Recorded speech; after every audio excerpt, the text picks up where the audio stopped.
امریکہ میں برفانی طوفان نے تباہی مچا دی، حادثات اور سردی سے 10 افراد ہلاک۔ فلوریڈا میں برفباری کا 154 سالہ ریکارڈ ٹوٹ گیا۔ ٹیکساس سے کیرولینا تک 1500 میل کا رقبہ برف سے ڈھک گیا۔ کولوراڈو میں پارا -39 ڈگری تک گر گیا۔ 8000 صارفین بجلی سے محروم۔ 4000 پروازیں منسوخ، اسکول بند، نظام زندگی شدید متاثر۔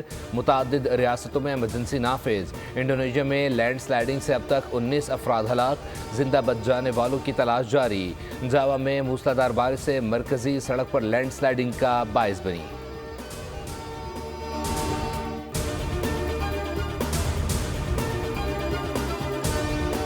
سوشل میڈیا کو کنٹرول کرنے کے لیے نئی اتھارٹی بنے گی۔ جھوٹی خبر پھیلانے پر 3 سال قید، 20 لاکھ روپے جرمانہ ہوگا۔ پیکا ایکٹ میں مزید ترمیم کا بل قومی اسمبلی میں پیش۔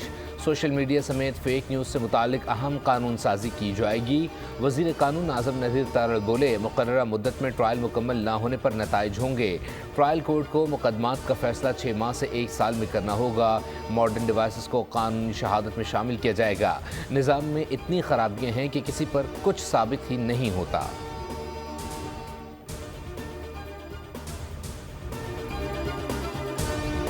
اور توشہ خانہ 2 کیس میں بانی پی ٹی آئی اور بشرا بی بی کی بریت کی درخواستوں پر سماعت آج ہوگی۔ اسلام آباد ہائی کورٹ کے ایڈیشنل جج جسٹس راجہ انعام امین منہاس سماعت کریں گے۔ گزشتہ ہفتے جسٹس میاں گل حسن اورنگزیب نے ان درخواستوں پر سماعت کی تھی۔ عدالت نے اعتراضات دور کر کے درخواستوں کو سماعت کے لیے مقرر کرنے کی ہدایت کی تھی۔